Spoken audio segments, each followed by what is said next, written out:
Sepak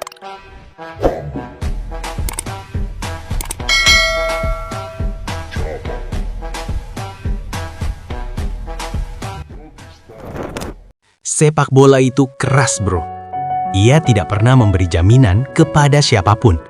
Tidak peduli masa lalu, tidak peduli nama besar, dan tidak menghitung berapa banyak trofi di lemari. Tapi, sepak bola selalu memberi kesempatan kepada siapapun yang siap. Dan dalam sejarahnya, ada klub yang tidak sekedar menang, tetapi membuat kemenangan terasa biasa, bro.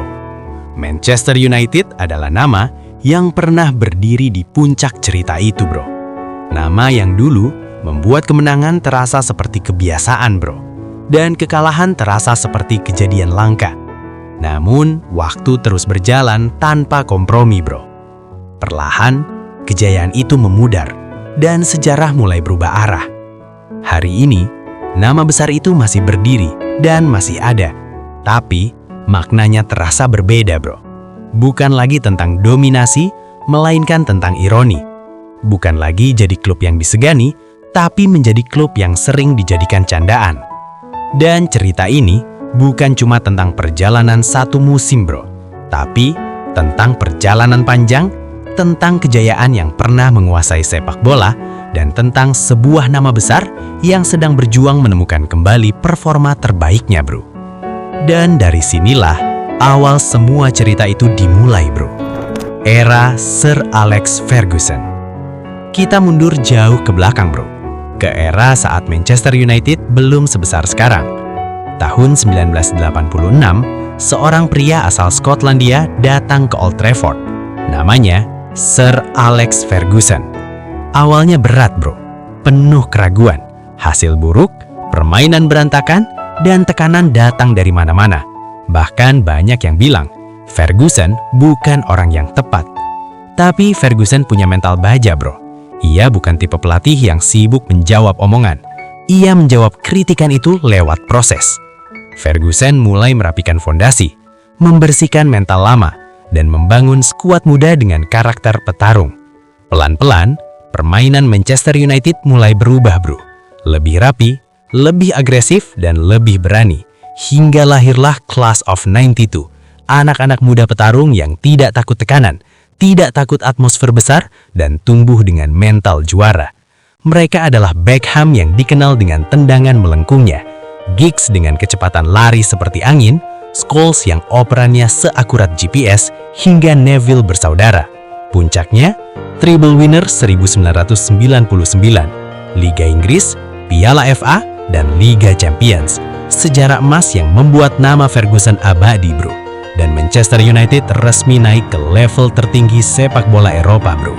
Old Trafford kembali angker, Liga Inggris kembali merah, Eropa mulai menghormati. Ferguson juga dikenal sebagai pelatih yang suka mengorbitkan bintang-bintang muda berbakat, bro. Seperti Eric Cantona sang raja, hingga Cristiano Ronaldo yang bertransformasi dari bocah lincah menjadi mesin gol mematikan. Tapi, bro, Ferguson juga dikenal sebagai pelatih yang keras, disiplin, dan tidak peduli status pemain bintang atau pemain muda. Jika berulah, konsekuensinya sama. Hair dryer treatment menunggu dan pintu keluar terbuka lebar. Beckham, Van Nistelrooy, hingga Cristiano Ronaldo, mereka adalah pemain bintang yang harus angkat kaki dari Manchester United. Tapi, Ferguson tidak pernah takut kehilangan pemain bintangnya, bro. Karena prinsipnya simple, bro. Hilang satu, tumbuh 1000, dan tidak ada pemain yang lebih besar dari klub. Karena Ferguson selalu punya cara melahirkan ikon baru di Manchester United. Statistiknya di Manchester United, selama 26 tahun bersama Manchester United, Ferguson berhasil memenangkan 38 trofi, bro. Termasuk 13 gelar Premier League, 2 Liga Champions, dan 5 Piala FA. Hingga akhirnya, tahun 2013, Ferguson memilih berhenti. Ia meninggalkan klub dengan fondasi kuat, dengan warisan besar, dengan standar yang sangat tinggi. Ia pergi saat United berada di puncak, dan sejak saat itulah mimpi buruk itu dimulai, bro.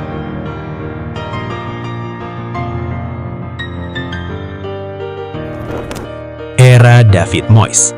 Ferguson menunjuk David Moyes sebagai The Chosen One. Reputasinya bagus bersama Everton. Dan waktu itu, Banyak yang optimis, banyak yang berharap. Tapi tekanan Old Trafford jelas berbeda, bro.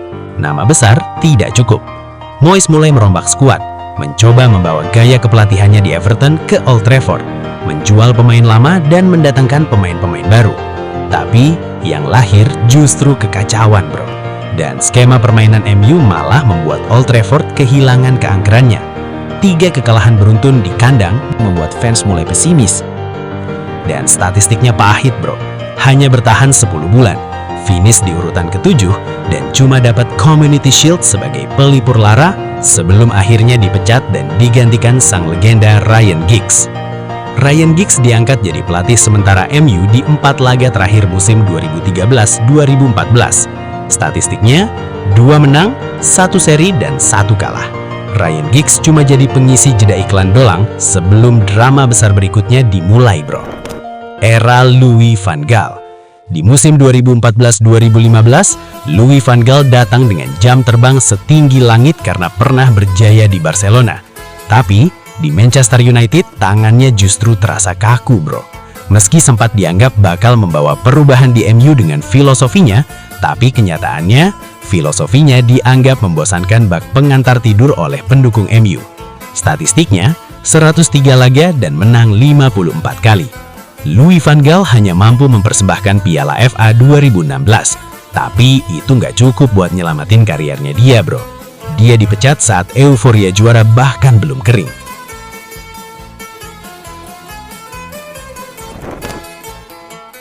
Lalu tahun 2016 datanglah Jose Mourinho, The Special One, sosok yang diharapkan membawa kembali mental juara. Dan secara statistik, dia memang yang terbaik setelah era Ferguson. Liga Eropa, Piala Liga, Community Shield, dan runner-up Premier League berhasil dia persembahkan. Tapi drama di ruang ganti dan permainan pragmatisnya membuatnya tidak bertahan lama, bro. Manajemen tak puas dan supporter juga jenuh dengan gaya parkir busnya. Hingga akhirnya Desember 2018, Mourinho resmi didepak dari kursi pelatih Manchester United.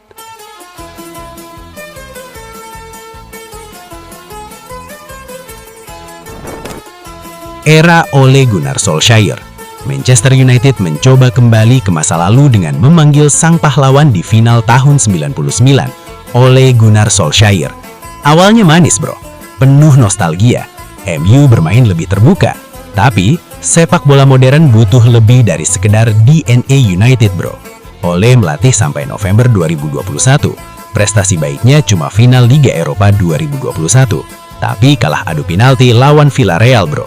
United tanpa gelar, dan Ole pun harus pergi tanpa piala di tangannya.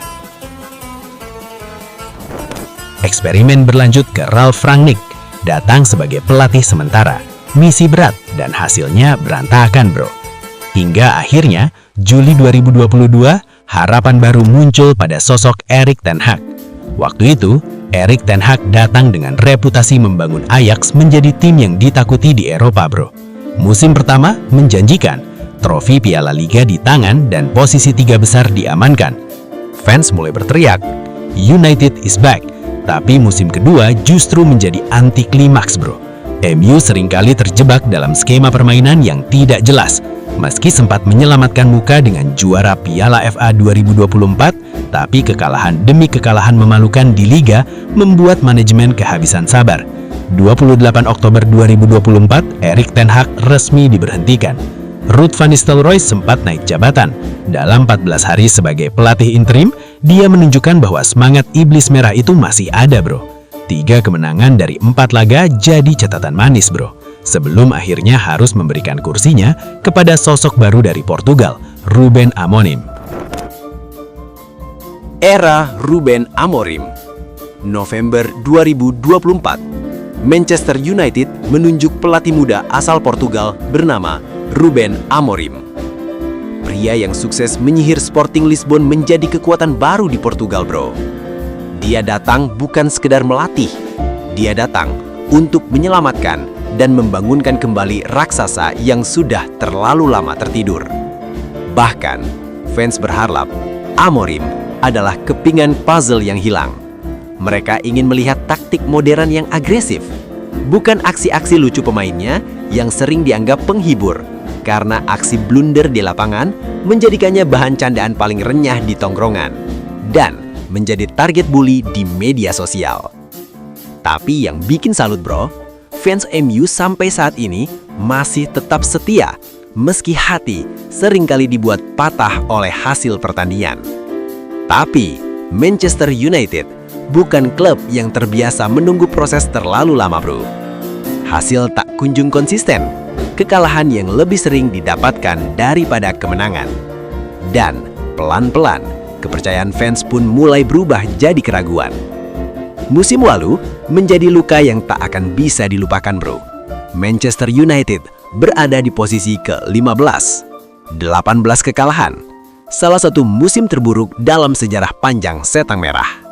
Meski Amorim sempat membawa Manchester United ke final Liga Eropa musim lalu, tapi itu tidak cukup bro. Dari total 63 pertandingan bersama Manchester United, Ruben Amorim telah merasakan lebih dari 20 kekalahan. Dan musim ini pun tak berubah bro. Tersingkir dari Piala Liga oleh tim kasta keempat, hasil imbang lawan tim papan bawah Leeds United, dan kesabaran manajemen akhirnya habis. 5 Januari 2026, Ruben Amorim resmi dipecat. Bukan karena dia tak mencoba, tapi karena di Manchester United, hasil adalah segalanya. Kini, Darren Fletcher ditunjuk sebagai pelatih interim. Legenda lama, solusi sementara untuk luka yang belum sembuh. Tapi bro, beberapa nama mulai beredar sebagai calon pelatih Manchester United berikutnya. Oliver Glasner dan Enzo Maresca. Dua nama yang muncul ke permukaan yang dianggap mampu mengembalikan kejayaan Manchester United ke tahta tertinggi. Tapi pertanyaannya, siapa yang cukup kuat menahan kerasnya tekanan di Manchester United? Menarik kita tunggu bro.